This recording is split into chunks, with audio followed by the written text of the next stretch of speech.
Alright, what's going on? Welcome to the video, guys. So we're going to be looking at a game I played in the A20, and this was on the map Province. And I was playing this with my dad, and this game's pretty long. I'm going to go ahead and fast forward through most of the boring parts, but the end is really what matters and what I want to show you guys. So BT7 and I are coming this way, and what I like to do on this map, really with any light tank, is I go to the opposite corner of the map. That's either A1 or it's K0.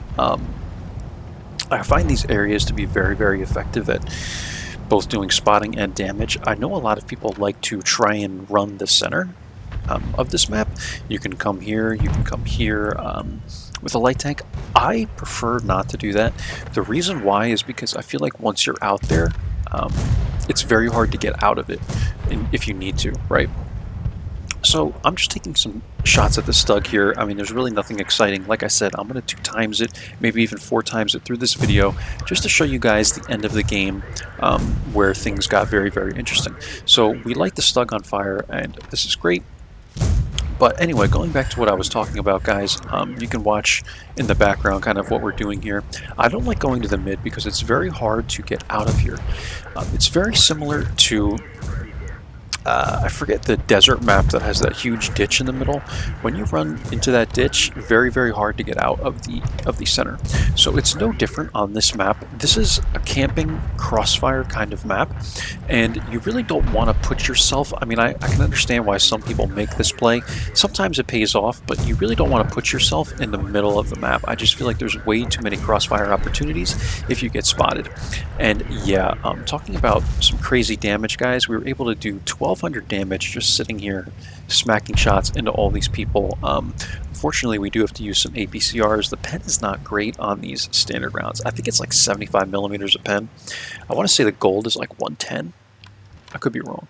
110 and 75. And at tier 5, like, you would think this wouldn't be much of an issue, but 75 millimeters of penetration, when you're shooting like 300, 400 meters away, you start to lose a lot of that pen, and yeah, you need more.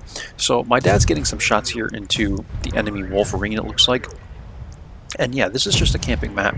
My dad really likes to play the Wolverine and the Jackson, so I enjoy playing light tanks, see if I can spot some stuff for him. It makes it fun, you know, when you can actually play with some people. And occasionally I will play with clanmates, and I do also like to now watch Steel Guts stream and get into some of those games because he plays the sheriff's account, and it's a lot of fun. I just like playing with other people because playing by yourself can get boring at times. So I'm going to move up, and this is where it starts to get kind of interesting, guys. And we're going to slow it down to 1x. It's 9-8. The game is pretty close. We've gone through 6 minutes of game so far. I'm doing really well. I have 1284 damage. Look at the W and 8. I mean, this is just insane, but the game is nowhere close to over. And, you know, I think what a lot of people do is they play a really good game, and then they start to get almost too aggressive because they're like, well, I played a great game, so I might as well just go in and, you know, now I could die. And with a light tank, you really don't want to do that. You can see how careful I'm being here. I don't want to, you know, just run out and get myself killed. There's still, you know, a good amount of people on the enemy team, and the game is very, very close. We're only up by 100 HP. Like, this is super, super close. So I'm getting shots at the cruiser here. I don't think this guy, like, fully understood where he was getting hit from because he kept poking out the wrong direction. And yeah, we're able to clean this guy up. We're at 1459 damage now, and we're at 3 kills. My dad has a kill as well, but still the game is very close. Still only 121 HP. We were up by N1 tank. So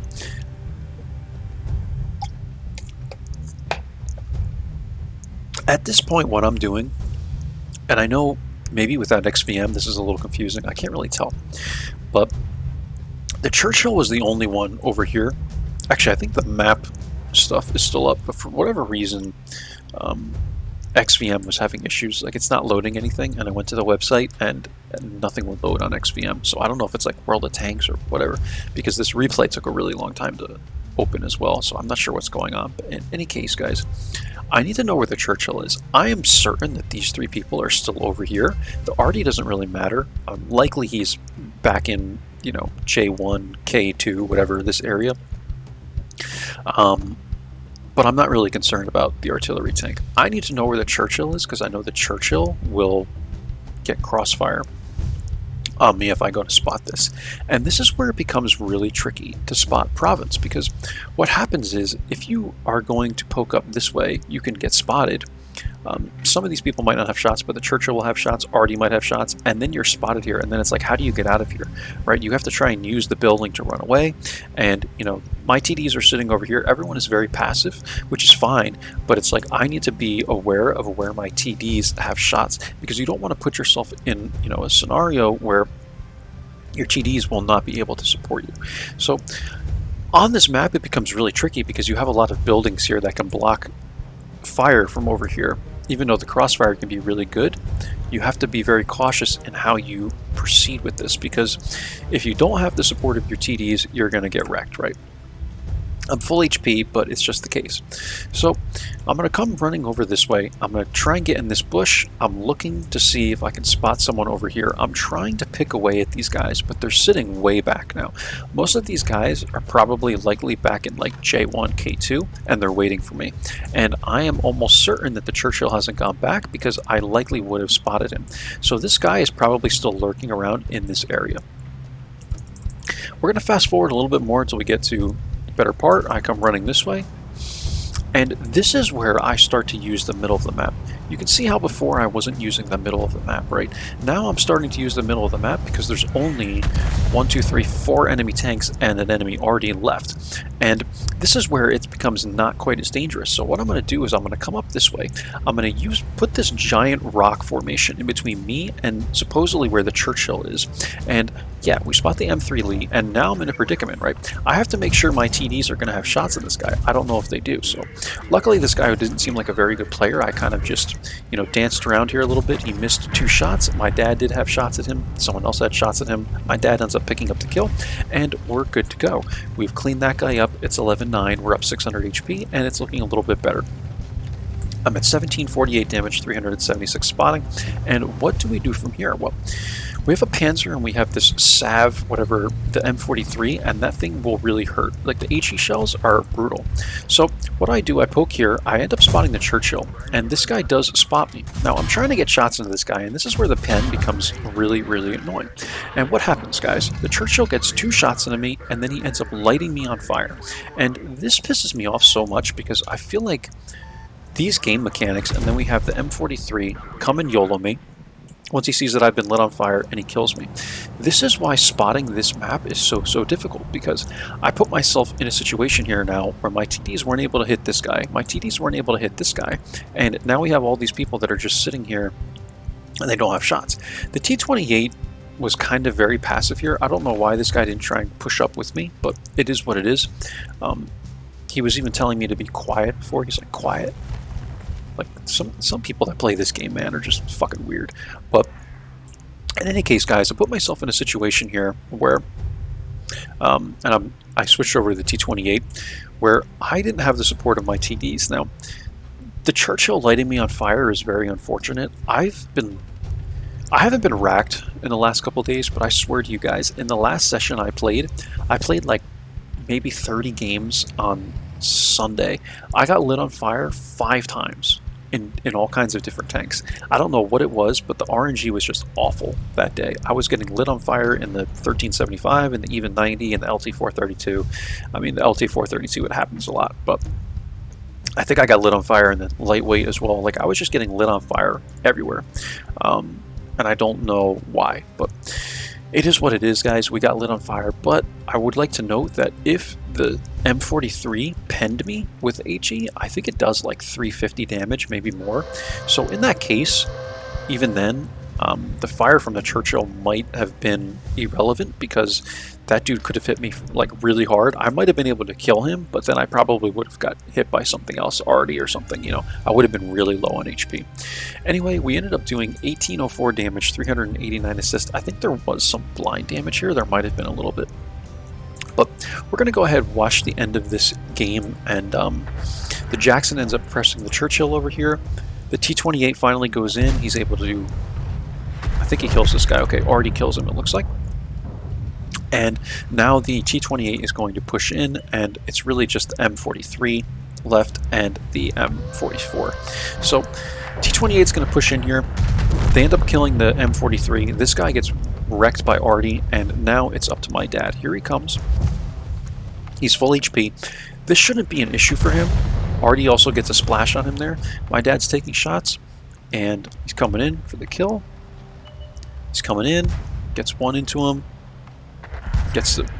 He actually gets ramming damage, so I believe that's a kamikaze.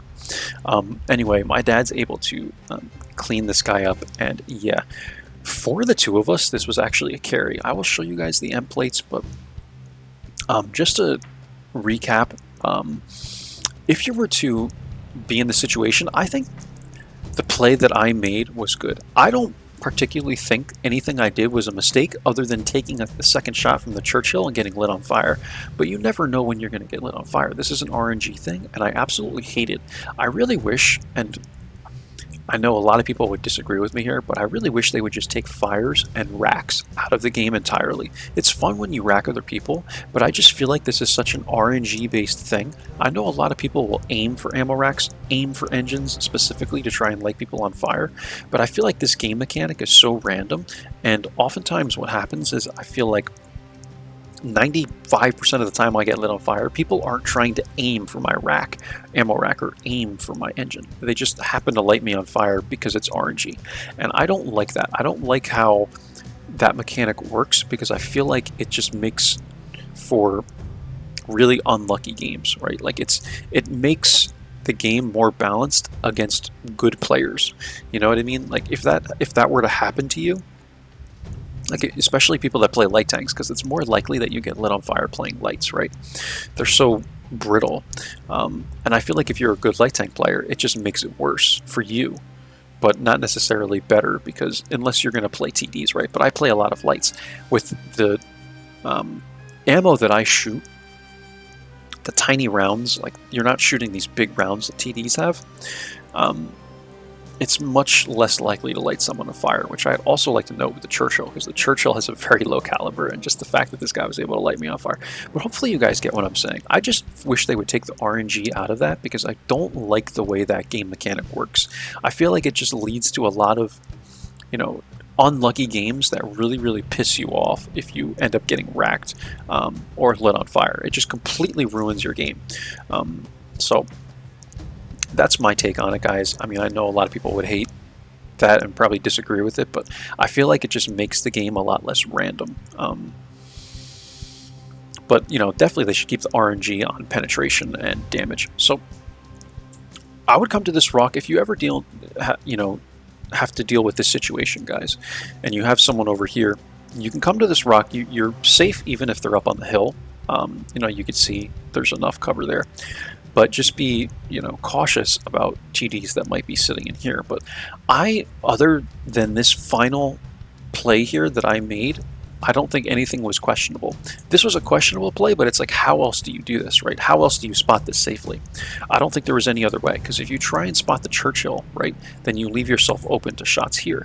And if you try and spot these guys, well, then likely the Churchill might have shots on you too, unless you use this rock. So I think this was the best play possible.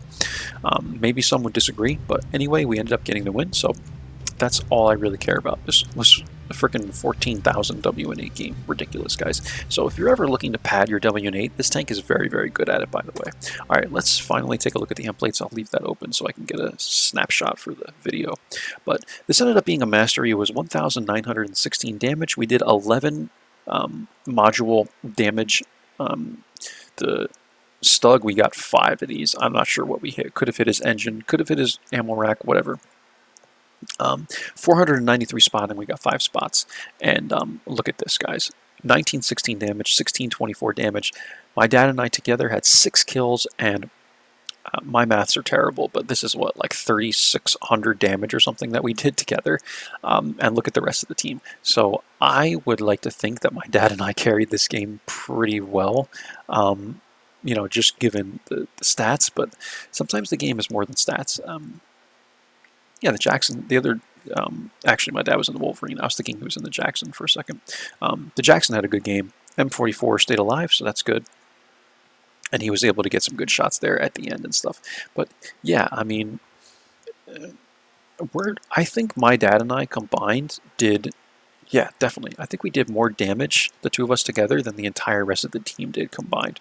So, I could be wrong, but just looking at that briefly, that's what it looks like to me. And yeah, guys. So anyway, the A20 is a very powerful tank. Just keep in mind that you have to shoot gold. The pen is really, really lacking on the standards, at least for the gun that I use with it. Um, and that's it. So if you're ever in that situation, again, like I said, guys, that's the way I would play it. I don't think I did anything wrong here. It just sucks that I got lit on fire and stuff. I wish I could have stayed alive till the end, but yeah, again, RNG. So what can you do? All right, guys, catch you for the next one. Bye-bye now.